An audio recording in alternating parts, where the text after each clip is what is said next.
Captain Jack Walker stood tall on the bridge of the human ship Olive Branch. The ship was not big or fancy, but it was clean and showed Earth's best side. Its name was painted in large white letters on the dark hull. Jack had been a captain for 15 years. He had gray at his temples and lines around his eyes from years of looking at stars. "Sir, we are 10 minutes from the Crex station," said Lieutenant Max Reed. He was young with short brown hair and quick eyes. This was his first big mission. "Thank you, Max. Is our gift ready?" asked Jack. "Yes, sir. The art pieces and music files are ready to give to the Crex leaders." Jack nodded. He knew this meeting was important. Humans had only found the Crex 6 months ago. They were the 5th alien race that humans had met since leaving Earth 50 years ago. The Crex had big ships and many planets. They looked like tall blue beings with 4 arms and flat faces. The Olive Branch slowed as it came near the huge Crex space station. The station looked like a gray wheel with spikes coming out from all sides. Crex ships moved around it like busy insects. Most were warships with heavy guns. "They sure like to show their weapons," said Max quietly. "Yes," said Jack. "That's why we need to be extra friendly. We don't want trouble." A voice came through the ship's speakers. It was deep and had a strange clicking sound between words. "Human ship, follow the guide lights to dock at Arm 7. This is Captain Walker." "Thank you." "We are following your lights now," Jack said into the speaker. The human ship moved slowly to its place at the station. Jack took a deep breath.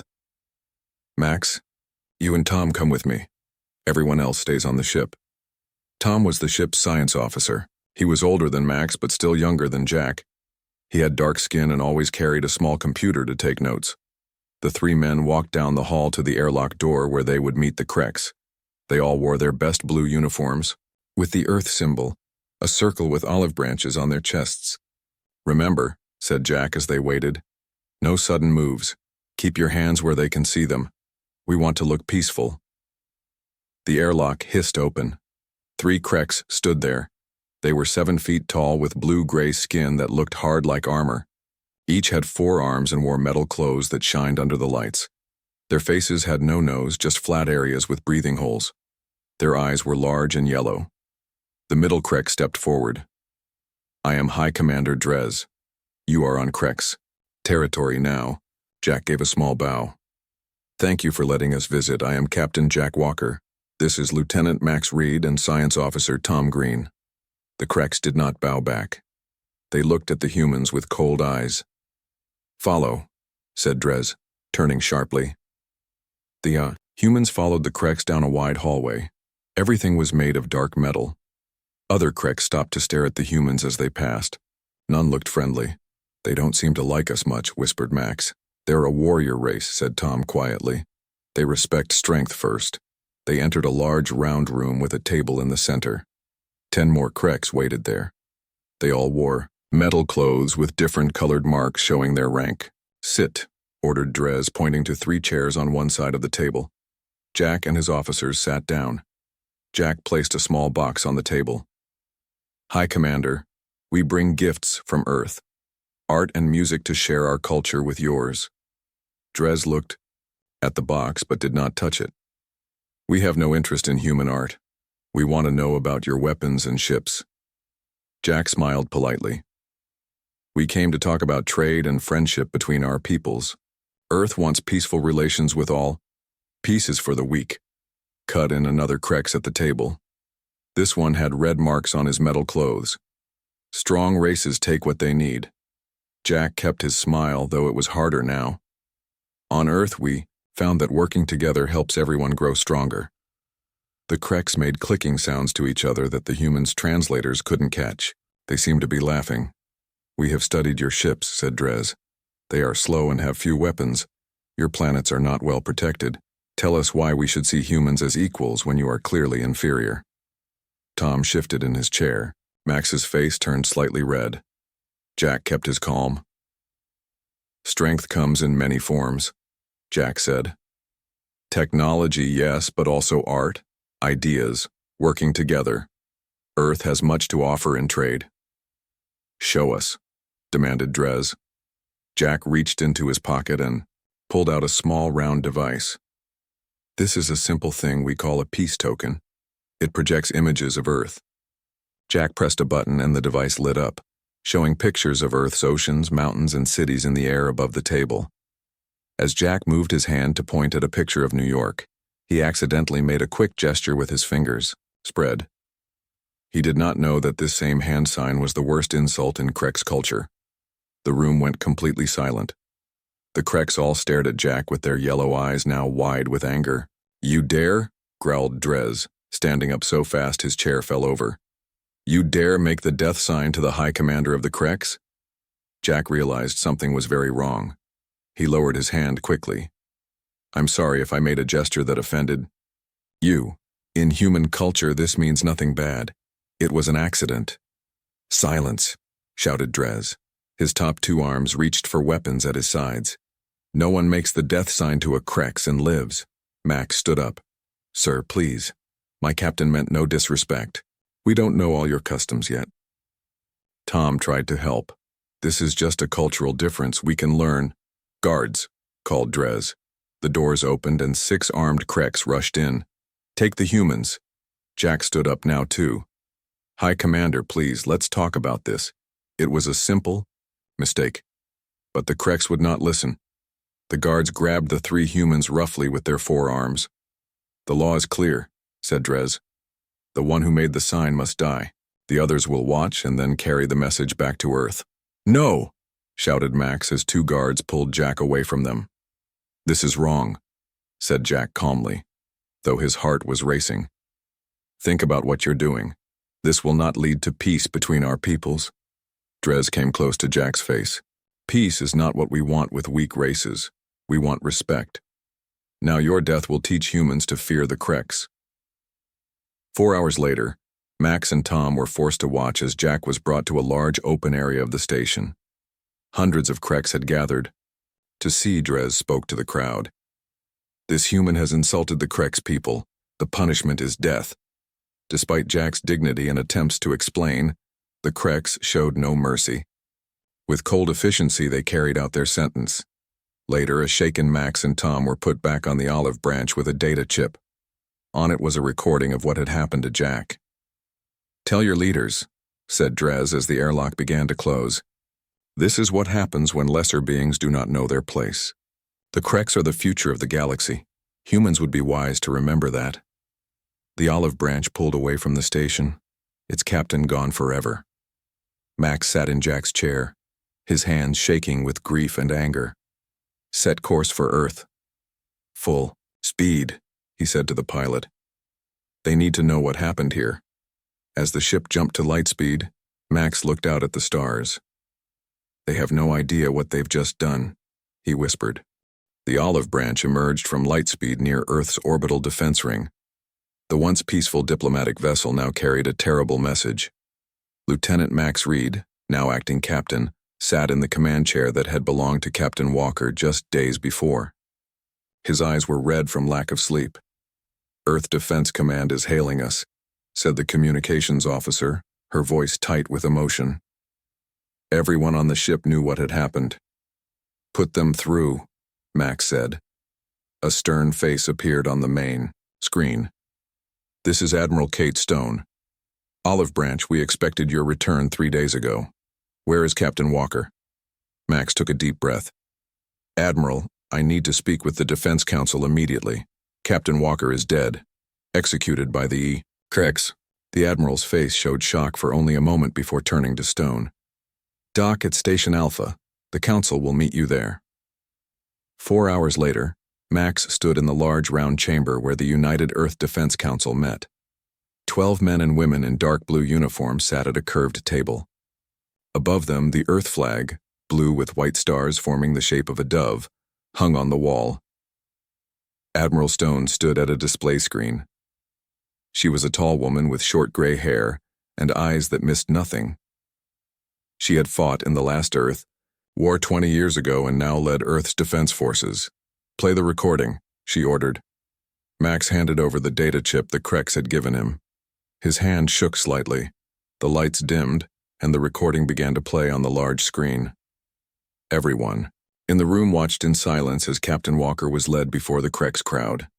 They heard his final dignified words as he tried once more to explain the cultural misunderstanding.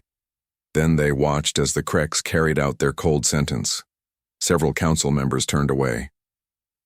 When it ended, the lights came back up. "Admiral," Stone's face was like iron. "Lieutenant Reed," she said quietly, "tell us everything." Max explained the meeting, the peaceful intentions, and the simple hand gesture that the Kreks had seen as the worst insult. "They wouldn't listen to reason," Max finished. "They seemed almost happy to have an excuse to kill him." Tom Green, the science officer who had also witnessed everything, added, "They called us a lesser race. They wanted us to know our place." The Paisinar's oldest council member, a man named General Roberts, stood up. "The Kreks have been watching us for months. They've seen our science ships, our traders, but they've never seen what we can really do." Admiral Stone nodded. "They think we're weak because we approach in peace." "They don't know our history," said another council member. "They don't know what humanity is capable of when pushed." Admiral Stone turned to the center of the room where a hidden control panel rose from the floor. She placed her hand on it and a scanner read her fingerprints. "Computer, activate protocol Sleeping Giant," she said clearly. "Authorization, Stone, Admiral Kate, 7-7 Alpha Sunrise." The computer responded. "Protocol Sleeping Giant activated. Awaiting council approval." One by one, each council member spoke their approval. As the last one finished, the large screen changed to show a map of the solar system. Red dots began to appear all through the map. "What are those?" asked Max, watching, as hundreds of red dots lit up. "Those, Lieutenant," said Admiral Stone, "are Earth's real military ships." General Roberts explained, "After the last Earth War, humanity decided to stop showing its weapons to the galaxy. We built ships that looked simple and peaceful, but we never stopped building our true fleet. We keep them hidden, powered down, throughout the solar system." Max stared in wonder. "All these ships were here all along?" "Yes," said Admiral Stone. "Earth learned a hard lesson from its own wars. When you show your weapons, others build bigger ones. It leads to fights no one wants. So we hid our real strength and showed only our peaceful side." The red dots on the screen were moving now, gathering in groups. "How many ships?" asked Tom. "Over 500, answered Admiral Stone. "Fast attack vessels, heavy destroyers, carriers with fighter squadrons, technology the Kreks have never seen." "But why keep this secret from your own people?" asked Max. "Most people don't know because most don't need to know," said General Roberts. "The fewer who know, the better the secret stays hidden. Only those at the highest levels of Earth defense are told." Admiral Stone touched the control panel again, and the screen changed to show designs of ships Max had never seen before. They were sleek and dark, built for speed and power. "These ships have cloaking technology, advanced AI battle systems, and weapons the Kreks can't match," she said. "Now we will use them." Max felt a mix of pride and fear. "What's the plan?" "Admiral," Stone's eyes were cold. "The Kreks think we're weak. They're wrong. First, we need to know everything about them. You two were there. Tell us their weaknesses." For the next hour, Max and Tom described everything they had seen on the Krek station. Their technology, their ship designs, their tactics. "Their ships are heavily armed at the front, but the rear shielding looked weaker," Tom explained. "And they rely too much on size and power. They don't expect quick, smart attacks." Admiral Stone nodded. "Good. Now we know where to hit them." "What about diplomacy?" asked a female council member. "Should we try one more time to talk?" Admiral Stone's face hardened. They had their chance for diplomacy when they killed Captain Walker. Now they'll learn what humanity can really do. She turned back to the screen and pressed more controls. "All fleet commanders, this is Admiral Stone. Sleeping Giant protocol is now active. Battle groups 1 through 5 prepare for immediate deployment to Krek space." The council chamber filled with the sounds of acknowledgments from ship captains across the solar system. Max watched in amazement as the screen showed Earth's hidden fleet powering up. Ships were rising from secret bases on the dark side of the moon, from hidden docks in the asteroid belt, and from underwater bases on Europa. "The Kreks will be watching our communications," warned Tom. They'll hear us preparing. Admiral Stone smiled for the first time, but it wasn't a kind smile. Good. Let them hear. But they won't believe it until they see it. She turned to Max and put a hand on his shoulder. Lieutenant Reed, or should I say Captain Reed now, the olive branch will stay here. You've done your part. You brought us the message. Max stood straighter. Admiral, with respect, I want to go with the fleet. I saw what they did to Captain Walker. I need to be there. Admiral Stone studied him for a moment, then nodded. Very well. You'll join me on the flagship Retribution. Your knowledge of the Krex will be useful. Meanwhile, across the vast emptiness of space, the Krex High Command was indeed monitoring Earth communications. In their central command chamber, High Commander Drez listened to the human transmissions. They speak of ships and attacks, said one of his officers. They seem angry about the death of their captain. Drez made the clicking sound that was Krex laughter. Let them be angry. Their ships are no match for ours. They speak brave words, but they are a young, weak species. Should we prepare our defenses? Asked another officer. Post a few extra patrols, said Drez dismissively. But don't worry too much. The humans are just making noise to save their pride. They know they cannot win against the Krex. Little did he know that across the solar system, Earth's true military power was awakening. Ships that had waited in darkness for years were now lighting up their engines. Weapons that had been kept secret were being armed, and Admiral Stone, standing on the bridge of the massive battleship Retribution, gave the order that would change everything. All ships, set course for Krex space. The time for hiding our strength is over. The olive branch broke through Earth's atmosphere, its engines burning bright against the dark sky. The ship carried terrible news. Lieutenant Max Reed sat in the captain's chair, a place that felt wrong without Captain Walker. His face was tired and his uniform still had traces of his friend's blood. Earth Defense Station calling Olive Branch, came a voice over the radio. Please identify and state your purpose. Max leaned forward. This is Lieutenant Reed of the Olive Branch. Captain Walker is dead. Murdered by the Krex. I need to speak with Earth Command immediately. There was a long silence. Then, understood, Olive Branch. Follow landing path to Base 1. Command is waiting. The ship descended toward the main Earth defense base hidden in the Rocky Mountains. Giant doors in the mountainside opened, revealing a hangar large enough for many ships. The Olive Branch settled onto the landing pad with a soft hiss. As soon as the doors opened, a group of serious-looking officers in blue uniforms met them. Leading them was Admiral Kate Stone. She was tall with short gray hair and eyes that looked like they had seen too much war. Lieutenant Reed, she said. Come with me. The Defense Council is waiting. Max followed her through long hallways deep into the mountain. Tom Green, the science officer who had also witnessed the execution, walked beside him. Neither man had slept well since watching their captain die. They entered a large room where 10 people sat around a round table. Maps of the galaxy covered the walls. In the center of the table was Earth's symbol, a blue globe with olive branches. Tell us what happened, said Admiral Stone. Don't leave anything out. Max took a small data chip from his pocket. His hand shook slightly. The Krex gave us this. It shows everything. A technician took the chip and inserted it into a console. The large screen on the wall lit up. Everyone watched in silence as the recording played. It showed Captain Walker standing tall before the Krex leaders. It showed his attempt to explain the misunderstanding. It showed how the Krex ignored his words and carried out their cruel sentence. When it ended, the room was completely silent. Then Admiral Stone slammed her fist on the table. They will pay for this.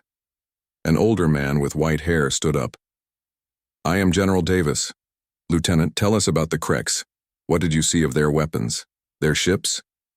Max and Tom described everything they had observed, the layout of the Krex station, the number of ships, the weapons they carried. They're strong, Max finished. But they're arrogant. They think we're weak because we came in peace. Admiral Stone walked to a control panel on the wall. Computer, show Protocol Thunder. The screen changed to show a map of the solar system. Then one by one, hundreds of small lights began to appear throughout the map. "What are those?" asked Max, confused. Admiral Stone's face was grim. "Those, Lieutenant, are Earth's real warships." Max stared at the screen. "I don't understand. I know every ship in the fleet. These aren't on any list." "No, they wouldn't be," said General Davis. "After the Great War 50 years ago, Earth made a decision. We would approach the stars in peace, but we would always be ready for war." Admiral Stone nodded. "The ships, you know, the exploration vessels, the science ships, the diplomatic cruisers like the Olive Branch, those are what we show to the galaxy. But these," she pointed to the lights on the screen, "these are what we kept hidden." The screen zoomed in to show one of the ships. It was sleek and black, with weapon ports along its sides. It looked nothing like the bright, smooth ships Max was used to seeing. "We built them in secret," continued Admiral Stone. "Hid them in asteroid fields behind moons, in gas clouds, kept them powered down so they wouldn't be detected. Each one is faster and more powerful than anything the Kreks have seen from us." "Over 500 ships," said General Davis, "crewed by our best soldiers ready to fight at a moment's notice." Max felt his mouth go dry. "All this time we had these ships? Why didn't anyone know?" Admiral Stone's eyes were hard. "Because, Lieutenant, the best weapon is the one your enemy doesn't know you have. The Kreks think they know our strength. They're wrong." She turned to the rest of the council. "I propose we activate Protocol Thunder. The Kreks have killed one of our own. They believe we are weak. It's time to show them how wrong they are." One by one, the council members nodded. Admiral Stone touched more controls on the panel. "Computer, send wake-up signal to all Thunder ships. Authorization, Stone, 7 to 7 Delta 9. The computer's voice responded. "Signal sent. All ships acknowledging." On the screen, the hundreds of lights began to pulse brighter. "What happens now?" asked Tom. "Now," said Admiral Stone, "we prepare for war. Lieutenant Reed, you and Officer Green know the Kreks better than anyone else, alive on Earth. I want you both on my command ship, the Vengeance." Max stood straighter. "Yes, Admiral. We're ready." General Davis stepped forward. "The Kreks think they taught us a lesson, but they're about to learn something about humans that many have learned before. We do not take kindly to being bullied." Across the solar system, hidden ships were coming to life.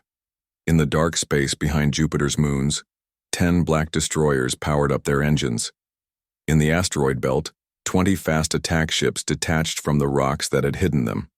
From Earth's dark oceans, massive carriers rose into the sky, water streaming from their hulls. On the bridge of the Vengeance, Admiral Stone watched her fleet gather. The ship was huge, with a crew of 300. Its black hull absorbed light rather than reflecting it. Along its sides were weapon ports for missiles and energy cannons that could cut through the strongest armor. Max stood at her side, looking at the tactical display. Hundreds of ships were forming into battle groups. "The Kreks will detect our communications," said Tom, who stood at a science station. "They'll know we're coming." Admiral Stone's smile was cold. "Good. I want them to hear us. I want them to be afraid." At that moment, across the vast emptiness of space, High Commander Drez of the Kreks stood in his command center. A junior officer approached him, looking nervous. "High Commander, we are detecting unusual activity in the human system," the officer reported. "Many communications. They speak of thunder ships and battle groups. They mention your name, sir." Drez made the clicking sound that was Krek's laughter. "So the humans are angry about their dead captain? Let them be angry. Their ships are toys compared to ours." "But sir, they speak of hundreds of ships." "Impossible," said Drez dismissively. "We have observed them for months. They have perhaps 50 ships, most of them science vessels and cargo carriers. They are lying to sound brave." The officer bowed and left, still looking worried. Back on the Vengeance, Admiral Stone gave the order that all of Earth had been waiting for. "All ships, this is Admiral Stone. The Kreks have shown us what they think of peace. Now we will show them what happens when they mistake kindness for weakness. All ships, set course for Krek space. Operation Thunder begins now." As one, the Earth fleet moved into formation. Hundreds of engines lit up the darkness as they aligned. For the jump to light speed. Max looked out at the stars through the bridge window. "This isn't what Captain Walker would have wanted," he said quietly. Admiral Stone put a hand on his shoulder. "No, he wanted peace. But sometimes, Lieutenant, you have to fight for the right to have peace later." With a flash of light, the first wave of Earth ships disappeared into light speed, heading for Krek space. The war had begun, and the galaxy was about to learn a terrible truth. Humans might come in peace, but they would never allow themselves to be victims. The sleeping giant had awakened. The vast blackness of space remained quiet until suddenly it wasn't. Like ghosts appearing from nowhere, 50 Earth ships emerged from lightspeed at the edge of the Krek's border system. The ships were nothing like the bright, smooth vessels the Kreks had seen before. These were dark, angular, and bristling with weapons. In the lead ship, the massive destroyer Vengeance, Admiral Stone stood on the bridge. Her uniform was crisp, her face set like stone. Beside her stood newly promoted Captain Max Reed and Science Officer Tom Green. "All ships report ready, Admiral," said the communications officer. "We are in position and undetected." Admiral Stone nodded. "Begin Operation Ghost. First wave, activate stealth systems and move to your targets." Max watched the tactical display as 20 smaller ships broke formation. They seemed to fade from view as their stealth systems engaged, becoming nearly invisible against the backdrop of space. "Will this really work?" Max asked quietly. "The Kreks have advanced sensors." "Advanced, yes," said Tom. "But designed to detect the kind of ships they think we have. These ships use completely different technology." On the tactical screen, the stealth ships approached a Krek's outpost, a small station orbiting the system's outer planet. The station was shaped like a wheel with spikes extending outward. It looked just like the one where Captain Walker had died. "First target in range," reported the weapons officer. "Waiting for your command." Admiral Stone's voice was calm. "Fire." From the nearly invisible Earth ships, bright energy beams lanced out. They struck the Krek station with surgical precision, targeting communication arrays and weapon systems. Within seconds, the station was dark and silent, disabled, but not destroyed. "Second wave, begin your approach," ordered Admiral Stone. 10 more ships moved forward, heading to a larger Krek's base on one of the system's moons. This time the Kreks detected them, but too late. "Krek's vessels are launching," reported the sensor officer. 5 ships, heavy cruiser class. "Let them come," said Admiral Stone. "Captain Reed, this is your area. What's their likely approach?" Max studied the tactical display. "Based on what we saw at their station, they'll come in fast and direct. They don't believe in subtlety. Their front weapons are their strongest." "Perfect," said Admiral Stone with a thin smile. "Thunder Group 2, execute Maneuver Wasp." The Earth ships suddenly split apart, moving in seemingly random patterns. The Krek's cruisers, huge and heavily armed at the front, tried to track them but couldn't match their speed and agility. "They're confused," said Max, watching the Krek's ships' movements become less certain. They've never seen ships move like this. Earth vessels darted around the Krek's cruisers, firing precise shots at engines and weapon ports. They never stayed in one place long enough to be targeted. The Krek's ships, designed for head-on battles, couldn't bring their main weapons to bear. Within 10 minutes, all 5 Krek's cruisers were drifting, their engines disabled and their weapons offline. "No Krek's casualties reported," said Tom, checking his scanner. "Just as you ordered, Admiral." "Good," said Admiral Stone. "I want them alive to report what happened here." Across the system, more Earth ships appeared, targeting Krek's outposts and patrols. Each time the result was the same: surgical strikes that disabled rather than destroyed.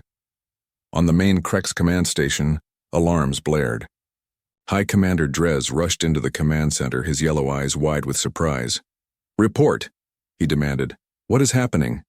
A nervous officer approached. "High Commander, we are under attack in 6 different systems. The human ships, they are nothing like what we have seen before. They appear from nowhere, strike, and disappear." "Impossible," roared Drez. "The humans have no such technology. Their ships are simple and weak."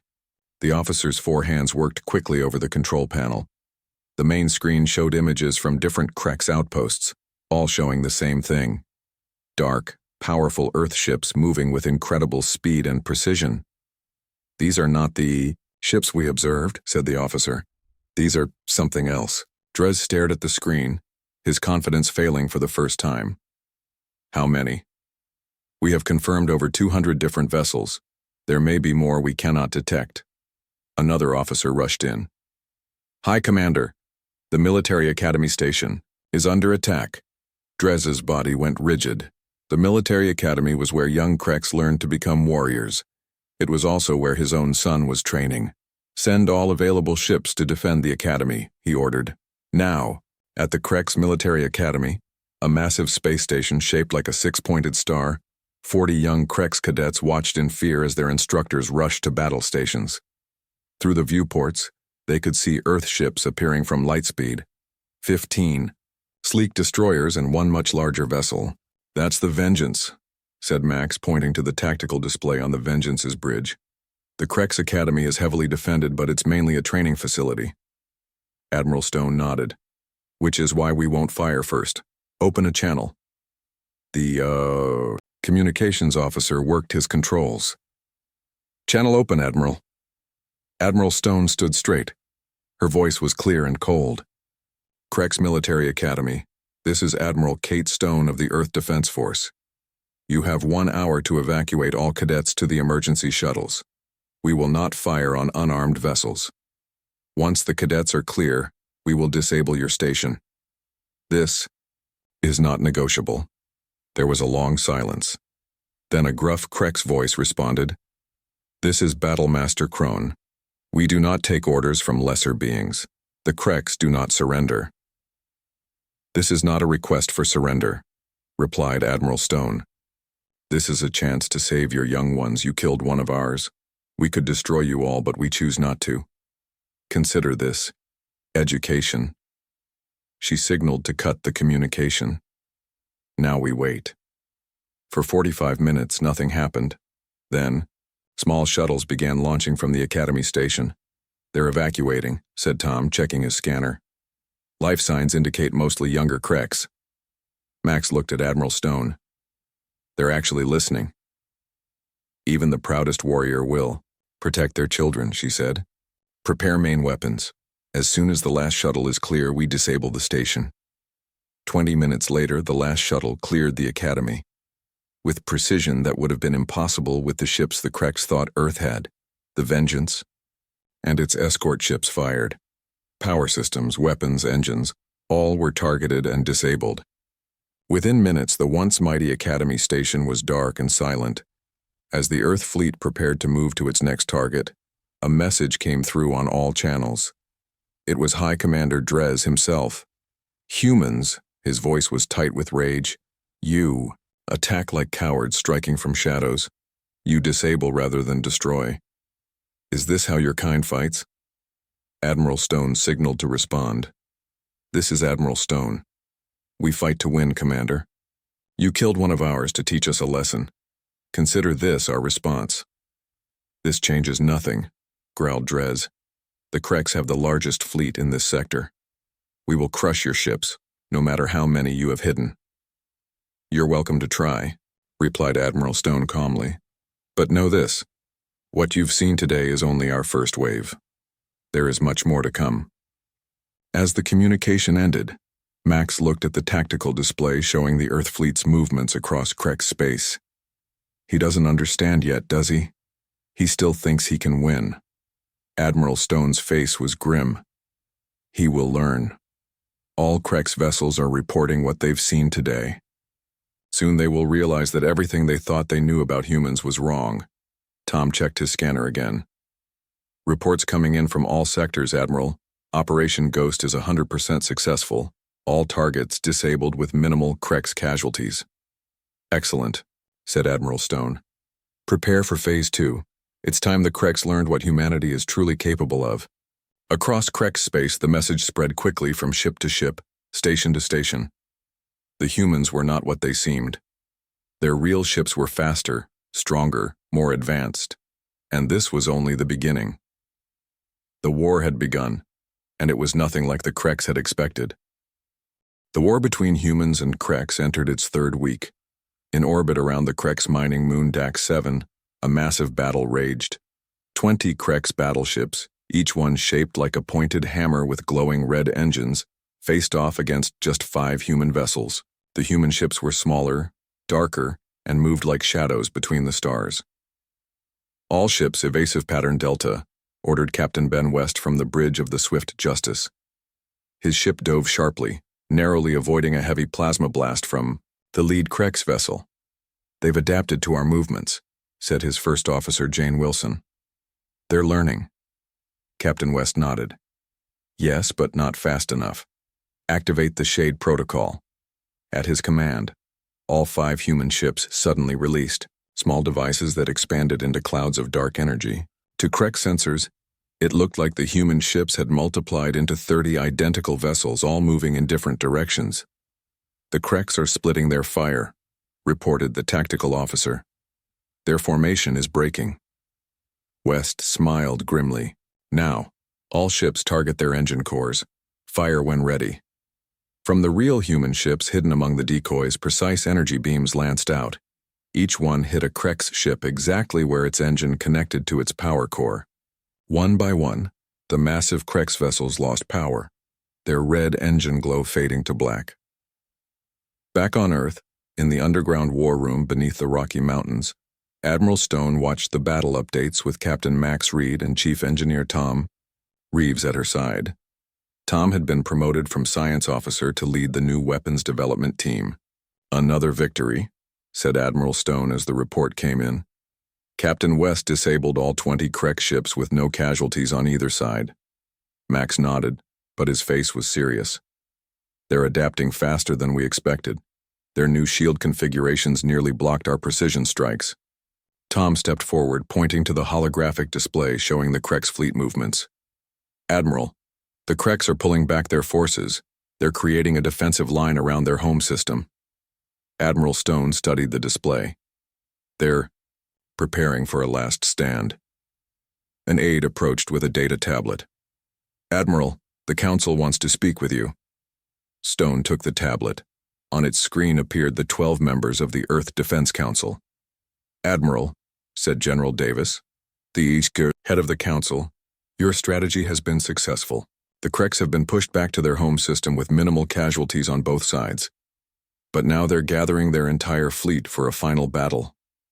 "Yes, sir," said Admiral Stone. "We estimate they have over 500 ships remaining. They'll make their stand at their homeworld."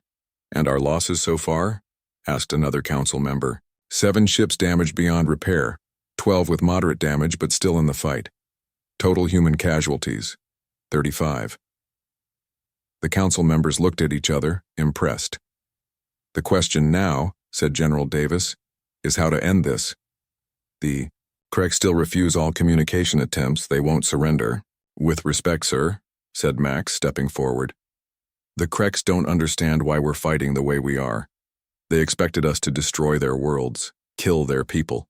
They don't understand why we only disable their ships and spare their crews." Admiral Stone nodded. "They see it as weakness." "May I speak, Admiral?" Tom asked. When she nodded, he continued, "I've completed work on the new system we discussed. Project Blackout. It can disable an entire planet's technology without harming any living being." The council members looked surprised. General Davis leaned forward. "Explain, Engineer Reeves." Tom brought up technical diagrams on the screen. "It's an electromagnetic pulse system, but far more targeted than anything we've had before. It can shut down any technology with a power source while leaving life support systems untouched. We could disable the entire Kreks defensive grid without a single casualty." "How is this possible?" asked a council member. "The Kreks have advanced, shielding." Tom's face darkened slightly. "My sister was on a humanitarian mission to Krek space when their ships attacked her vessel 6 months ago. She was studying their technology. Before she died, she managed to send back data on their power systems. I've been working with that data ever since." There was a moment of silence for this previously unknown sacrifice. "So we could end this war without further bloodshed," said Admiral Stone thoughtfully. General Davis nodded. Prepare your fleet, Admiral. We'll give the Krex one more chance to open communications. If they refuse, you are authorized to use Project Blackout and end this conflict. 3 days later, the largest human fleet ever assembled emerged from Lightspeed at the edge of the Krex home system. 250 ships, ranging from small, fast attack vessels to massive destroyers, formed up in a crescent formation. At the center was the Vengeance, Admiral Stone's flagship. On its bridge, Stone stood with Max and Tom, looking at the tactical display showing the Krex defenses. The Krex homeworld was surrounded by layers of defense stations, minefields, and over 500 warships. They've committed everything they have, said Max. There's not a single Krex ship left anywhere else in their territory. Admiral Stone nodded. Open a channel to the Krex High Command. After a moment, the main screen lit up showing High Commander Drez. His yellow eyes were hard, but there was something new in them. Uncertainty. Human, he said. You have come to our home world. Are you finally ready to fight properly instead of hiding in shadows? Admiral Stone's voice was calm. High Commander Drez, we've never been hiding. We've been showing restraint. Something you might learn from. Restraint? Drez made the clicking sound of Krex laughter, but it sounded forced. You disabled our ships instead of destroying them because you are weak. No, said Admiral Stone. We spared your people because we choose not to kill when we don't have to. Strength isn't measured by how many you can destroy, but by how much you can control your power. She stepped closer to the screen. This is your last chance, Commander. Open diplomatic channels. Return the remains of Captain Walker. Agree to respect human space. If you do these things, this war ends today. Drez's face hardened. The Krex do not surrender to lesser beings. Then you leave us no choice. Admiral Stone cut the transmission and turned to Tom. Prepare Project Blackout. Tom moved to a special console that had been installed for this purpose. System ready, Admiral. On your command. Admiral Stone looked at the tactical display one more time. Then, execute. From the Vengeance and 20 support ships, a wave of energy spread outward. It was invisible to the naked eye, but on the tactical display it appeared as the expanding blue circle. As it reached the Krex ships, their lights flickered and went out. The energy wave continued, passing through the defense stations, the orbital, platforms, and finally washing over the Krex homeworld itself. Throughout the Krex system, technology shut down. Weapons went offline. Engines stopped. Communication systems fell silent. On the Krex homeworld, cities went dark, but hospitals and life support systems continued to function exactly as Tom had promised. In less than 5 minutes, the entire Krex civilization had been disconnected. Their mighty fleet drifted powerless in space. Their defense systems were silent. For the first time in their history, the Krex were completely defenseless. All ships, hold position, ordered Admiral Stone. No one fires unless fired upon. The bridge was silent as they waited. Then the communications officer spoke up. Admiral, we're receiving a transmission from the Krex homeworld. It's not from High Command. It's from their Council of Elders. Admiral Stone raised an eyebrow. Put it through. The screen showed. An old Krex with pale blue skin and wise eyes. I am Elder Kale of the Krex Council. High Commander Drez has been relieved of duty. We wish to discuss terms. Admiral Stone nodded. That would be wise. As the arrangements for meetings were, Max turned to Admiral Stone. You know, when I joined the diplomatic corps, I never thought I'd end up fighting a war. Sometimes, said Admiral Stone, you have to show your strength before others will listen to your words of peace. Outside the viewports of the Vengeance, the powerless Krex ships drifted in the darkness, a stark reminder of the human lesson. True strength lies not in the destruction you cause, but in the destruction you choose to avoid.